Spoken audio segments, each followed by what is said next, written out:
والحمد لله ولا إله إلا الله. أعوذ بالله من الشيطان الرجيم.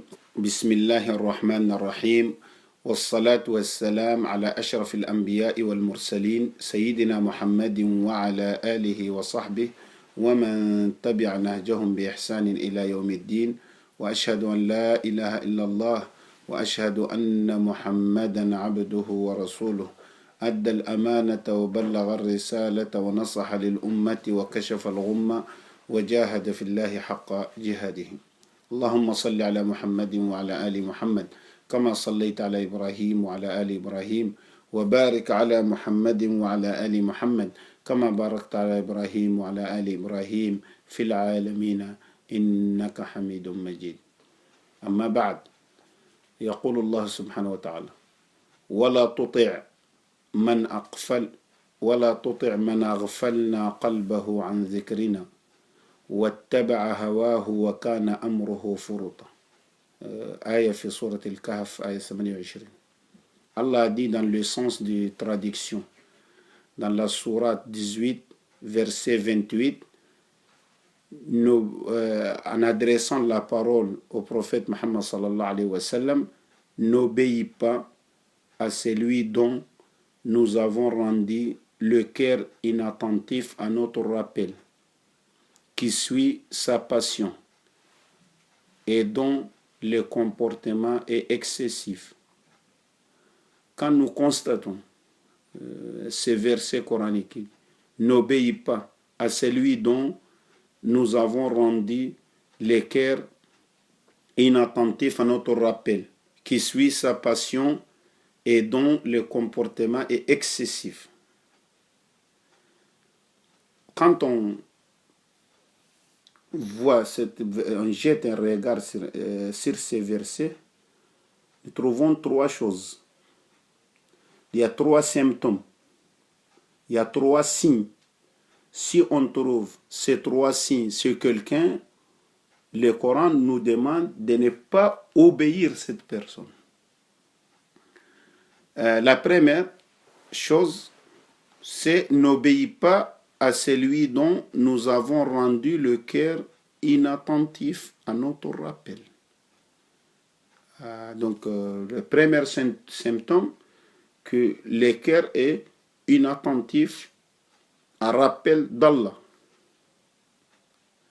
C'est quand nous prenons le cœur, nous voyons qu'il y a trois sortes de cœur. Le premier cœur, c'est le qalb salim, le cœur saint. Le cœur saint, ça c'est le cœur d'un croyant. C'est un cœur qui est vide de tout sauf l'amour d'Allah. C'est un cœur rempli de l'amour d'Allah. C'est ce qu'on appelle le qalb salim, le cœur saint. Et ce cœur qui nous conduit directement au paradis.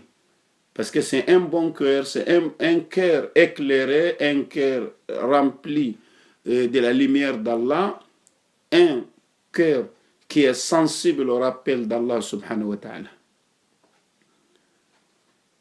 Et Allah dit dans le sens de traduction, à ce qui concerne ces cœurs, dans la sourate 26, verset 88-89, يقول الله سبحانه وتعالى: يوم لا ينفع مال ولا بنون إلا من أتى الله بقلب سليم. سورة الشعراء الآية 88-89. Allah dit dans le sens de traduction: les jours où ni les biens ni les enfants ne seront d'aucune utilité, sauf celui qui vient à Allah avec un cœur saint. Donc ça c'est le cœur saint, le cœur des croyants. C'est un cœur vide de tout sauf l'amour d'Allah, vide de tout sauf la lumière d'Allah. C'est un cœur obéissant, c'est un cœur sensible au rappel d'Allah. Deuxième cœur, c'est ce qu'on appelle al-qalb al-ghafil ou al-qalb al-mayyit. Le deuxième, c'est le cœur inattentif ou le cœur mort. Ça, c'est le cœur qui correspond à notre verset. وَلَا تُطِعْ مَنْ أَغْفَلْنَا قَلْبَهُ عَنْ ذِكْرِنَا وَاتَّبَعَ هَوَاهُ وَكَانَ أَمْرُهُ فُرُطًا. Ça, c'est le cœur qui correspond à notre verset. N'obéis pas à celui dont nous avons rendu le cœur inattentif. Ça, c'est le cœur inattentif ou le cœur mort. Ces cœurs qui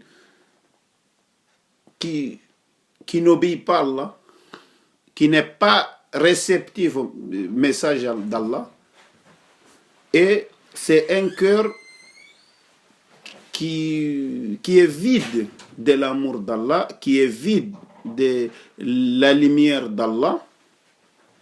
Donc c'est un cœur que la parole d'Allah ou du prophète, son prophète Mohammed sallallahu alayhi wa sallam ne les touche pas. Il n'est pas sensible à la parole d'Allah, il n'est pas sensible à la religion, parce que c'est un cœur couvert en réalité, qui suit que la passion.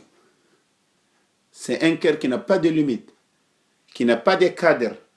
Il refuse toutes sortes de cadres sociaux et toutes sortes de cadres religieux.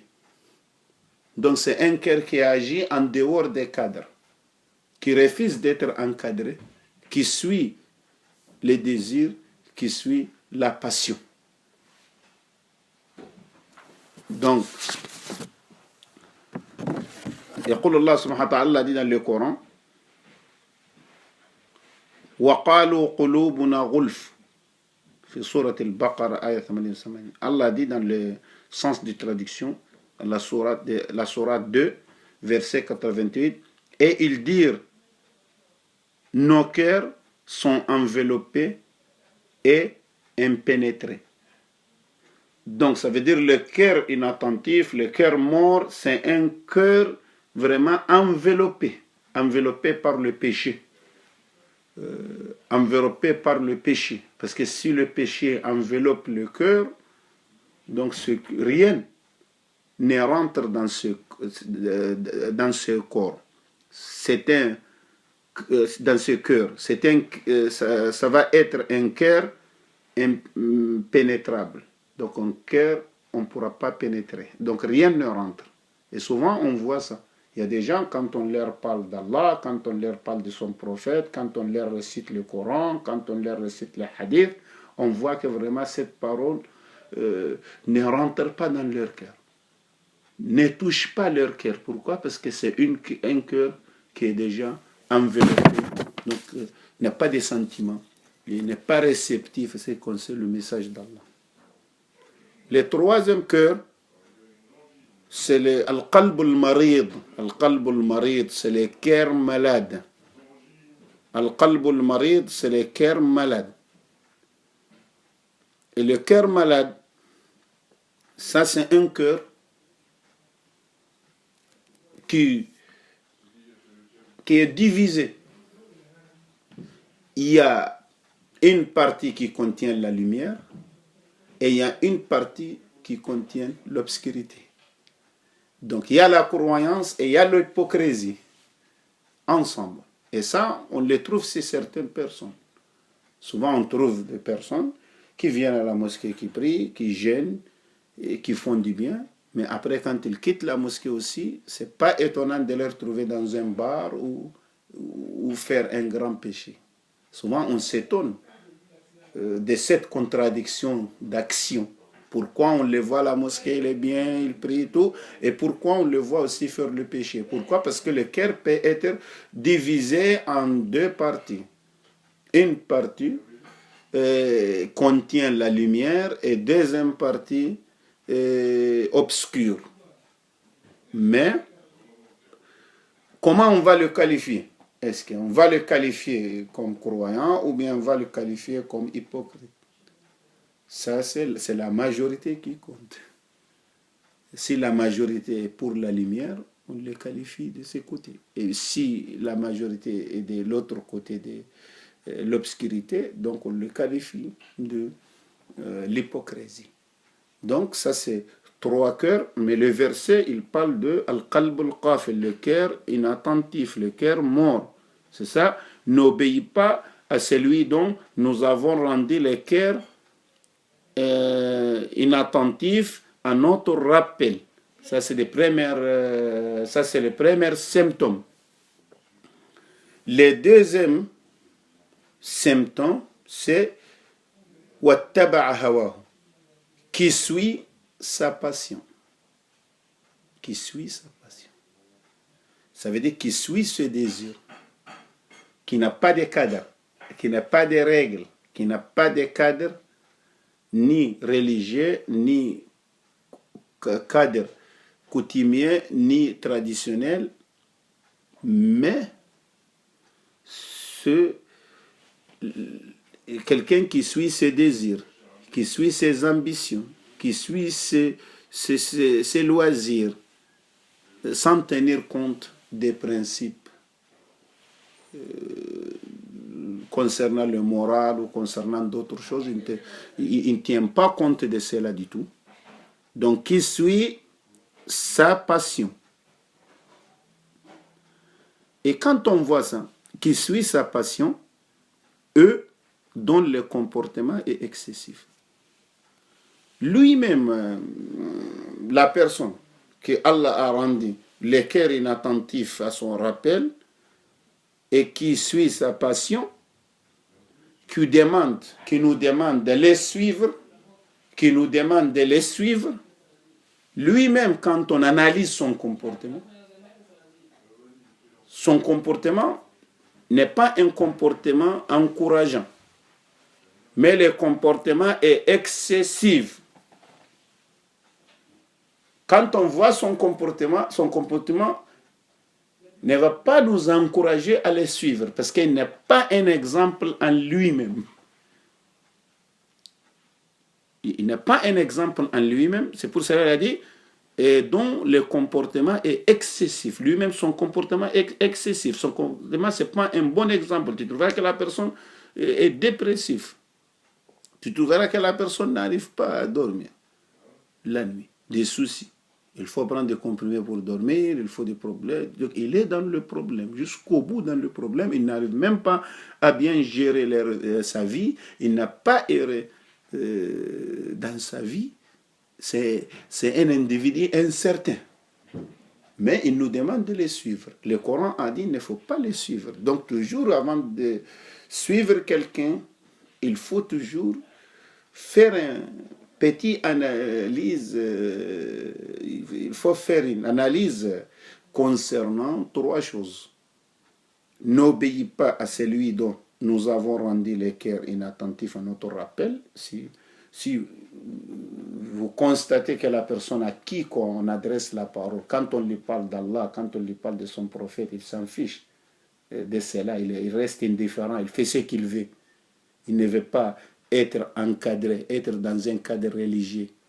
Il ne veut pas être soumis. Ah, ça, c'est un symptôme. Deuxième, qui suit sa passion. C'est quelqu'un qui ne respecte aucune règle. C'est quelqu'un qui veut être hors cadre. C'est quelqu'un qui veut faire ce qu'il veut selon ses désirs. Ça, c'est le deuxième symptôme. Troisièmement, dont le comportement est excessif. En lui-même, on voit que sa vie, la manière de gérer sa vie n'est pas encourageante. Ce n'est pas une manière qui nous encourage à les suivre. Donc, s'il y a les trois, le Coran a dit, n'obéis pas à cette personne. N'obéis pas à celui dont nous avons rendu le cœur inattentif à notre rappel, qui suit sa passion et dont le comportement est excessif. Ça, c'est dans la sourate 18, verset 28. Et quand on voit aujourd'hui, on analyse cette société, par exemple, la société occidentale ou bien les sociétés occidentales, nous allons constater quelque chose. Cette société, au début du XXe siècle, on l'appelait la société des masses, qui s'est basée sur la modernité. Et en bref, la modernité, c'est quoi?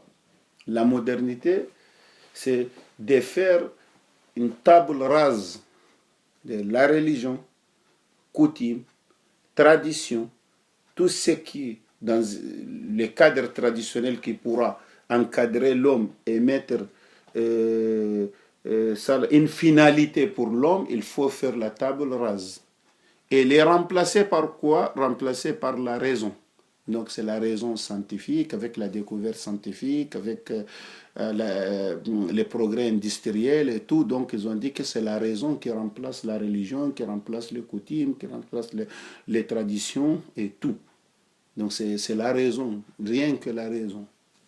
Ce que la raison voit, juste, c'est juste. Ce que la raison voit, juge injuste, c'est injuste. Ça, c'est ce qu'on appelle la modernité. Donc, ça veut dire un moment au début du XXe siècle, c'est la raison qui a remplacé la religion, les traditions et tout. Ils ont fait la table rase de tout ça et ils ont mis la raison à la place. Ça, c'est dans l'euphorie, c'est dans l'euphorie de la découverte scientifique.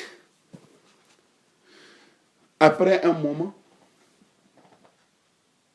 ils ont déclaré la guerre contre la modernité. Ils ont critiqué la modernité.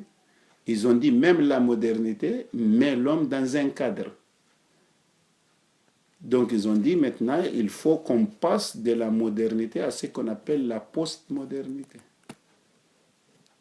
De la modernité vers la postmodernité. La modernité en arabe c'est le hadatha. Et le postmodernisme ou postmodernité c'est ma ba'd al-hadatha. Ils ont dit qu'il faut qu'on passe postmodernité. Mais la postmodernité ça veut dire quoi? La postmodernité ça veut dire maintenant, c'est ni la religion, ni les traditions, ni les coutumes, ni la raison même qui va régner, mais c'est la passion de l'homme. C'est ses désirs. Ce que l'homme veut, l'homme peut jouer plusieurs rôles. Ça veut dire que dans une société des cadres, ça veut dire société religieuse, société traditionnelle, société religieuse, des traditions et des choses, l'homme doit suivre un cadre. Même s'il joue plusieurs rôles, il faut que le rôle soit homogène. Par exemple, le rôle soit homogène. Par exemple, un homme religieux, il peut être un enseignant, il peut être un prêcheur, il peut être un imam, mais il ne pourra pas, par exemple, être un danseur. Parce que les rôles des danseurs, ce n'est pas homogène. Ça veut dire qu'on joue plusieurs rôles, mais les rôles doivent être homogènes. Il faut que ça soit dans le même cadre. Maintenant, avec avec la modernité, que la raison a pris la place de la religion, il y a un cadre rationnel, ce qu'on appelle le cadre rationnel, il faut qu'on le suive. Maintenant, le postmodernisme, postmodernité, est une révolution contre la modernité. Ils ont dit, on a remplacé la modernité par la raison, la religion par la raison, ou bien l'idéologie par la raison. Donc, c'est bonnet blanc, blanc bonnet. On n'a rien changé. Donc, toujours l'homme s'est retrouvé dans un cadre, il faut casser ces cadres. Donc c'est pour cela le postmodernisme ou la postmodernité. Donc c'est pousser l'homme maintenant à faire quoi? Que de casser toutes sortes de cadres et de jouer de différents rôles. Il peut être un homme religieux, il peut être un danseur, il peut être un footballeur. Et même s'il y a une contradiction entre le rôle, il ne faut pas porter de jugement. Il fait ce qu'il veut. Ça veut dire la porte est ouverte de faire ce qu'il fait ce qu'il veut. Donc en réalité, c'est le postmodernisme a remplacé la raison par la passion, les désirs, les loisirs, donc sans limite morale ou bien sans limite de coutumes, coutumières ou des choses. Donc voilà.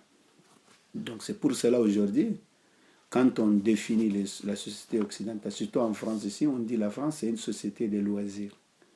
Pourquoi des loisirs? Parce que la passion a remplacé la raison.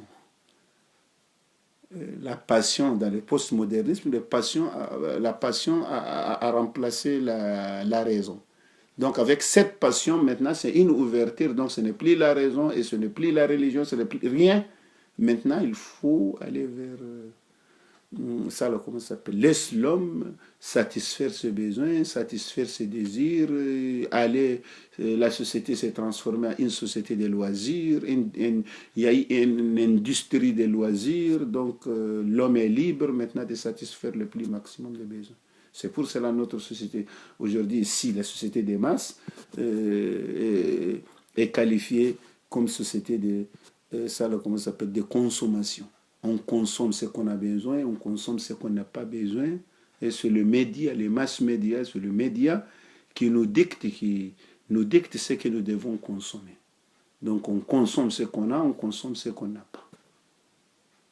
Donc quand on voit le verset, on voit qu'elle parle de cet homme de postmodernisme qui suit sa passion. Donc il ne veut pas parler d'Allah, du tout, il ne faut pas parler.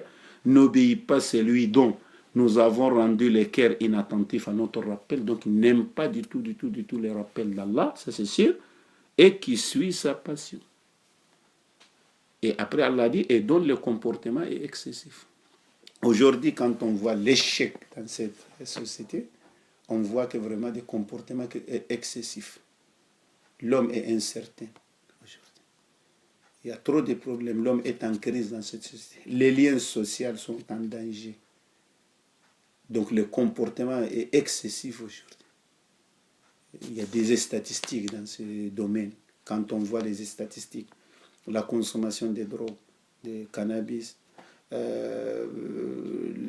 l'alcool, les taux de criminalité très élevés, les taux de suicide, le pourcentage de dépression. Donc on voit que vraiment ça ne va pas du tout. Le comportement est excessif, il y a tout sauf l'équilibre. L'être humain n'est pas équilibré dans cette société. Il a de véritables problèmes. Donc c'est à nous maintenant de faire très attention. C'est à nous de faire très attention à savoir qui à suivre. On doit suivre qui. En réalité, si. Parce que cette société de passion, pourquoi on nous a dit de ne pas suivre? Parce que si on suit cette société, cette personne qui a les 3 symptômes, les résultats c'est quoi? C'est ce qu'Allah dit. يقول ذرهم يأكلوا ويتمتعوا ويلههم الأمل فسوف يعلمون. Surat al-Hijr, ayat 3. Allah dit, laisse-les manger, jouir un temps entre parenthèses, et d'être distrait par l'espoir, car bientôt ils sauront. Ça c'est la sourate 15 et verset 3. Donc, et Allah a dit aussi, dans le sens de traduction, d'abord il a dit ici, قُلْ تَمَتَّعُوا فَإِنَّ مَصِيرَكُمْ إِلَى النَّارِ. Sourate Ibrahim, ayat 30. Allah a dit, jouissez de cette vie, car votre destination sera le feu. ويقول الله سبحانه وتعالى أيضا فذرهم يخوضوا ويلعبوا حتى يلاقوا يومهم الذي وعدون. Allah dit aussi, laisse-les donc s'enfoncer dans leur fausseté et s'amuser jusqu'à ce qu'ils rencontrent leur jour qui leur est promis. Sourate 45 et verset 83. Donc, celui qui suit sa passion, on a vu que Allah a dit qu'il passe un moment, mais sa finalité, c'est dans l'enfer. وقال الله سبحانه وتعالى فذرهم حتى يلاقوا يومهم الذي فيه يصعقون. Surat At-Tur, ayat 45. Allah dit aussi, laisse-les donc jusqu'à ce qu'ils rencontrent leur jour où ils seront foudroyés. Surat 52, verset 45. Faites attention. Ces gens qui suivent leur passion, ça arrivera un jour, ils vont le regretter, comme le Coran lui a dit. Donc il faut faire attention. Il ne faut pas obéir quelqu'un qui suit sa passion. يقول تعالى وأنفقوا مما رزقناكم من قبل أن يأتي أحدكم الموت فيقول رب لولا أخرتني إلى أجل قريب فأصدق وأكن من الصالحين ولن يؤخر الله نفسا إذا جاء أجلها والله خبير بما تعملون. سورة المنافقون آية 10 إلى آية 11. Allah dit aussi et dépensez de ce que nous vous avons octroyé avant que la mort ne vienne à l'un de vous et qu'ils disent alors Seigneur, si seulement tu m'accordais un court délai, je ferai l'aumône et je serai parmi les gens de bien. Allah cependant n'accorde jamais de délai à une âme dont le terme est arrivé. Et Allah est parfaitement connaisseur de ce que vous faites. Surat 63, versets 11 et 12. Donc voilà, c'est clair que vraiment Allah nous a montré déjà le chemin en nous disant n'obéis pas à celui dont nous avons rendu le cœur inattentif à notre rappel, qui suit sa passion et dont le comportement est excessif. Et de l'autre côté, il faut avoir un exemple. S'il y a un exemple à suivre, c'est le prophète sallallahu alayhi wa sallam dans le Coran. C'est notre exemple. لقد كان لكم في رسول الله أسوة حسنة لمن كان يرجو الله واليوم الآخر. Allah dit que vous avez la personne du prophète Muhammad sallallahu alayhi wa sallam un bon exemple pour celui qui veut Allah et les jours du jugement dernier.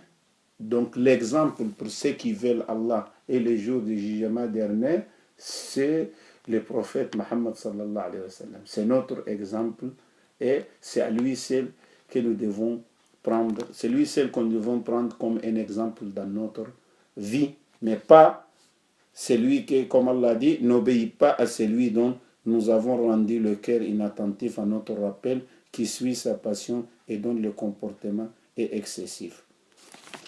وصلى الله على النبي الكريم وصحبه وسلم اجمعين. اللهم اهدنا فيمن هديت وعافنا فيمن عافيت وتولنا فيمن توليت وبارك لنا فيما اعطيت وقنا واصرف عنا شر ما قضيت انك تقضي ولا يقضى عليك انه لا يزن ولا يعز من عاديت تبارك وتعالى وصلى الله عليه وسلم اجمعين. سبحان الله وبحمده الحمد لله.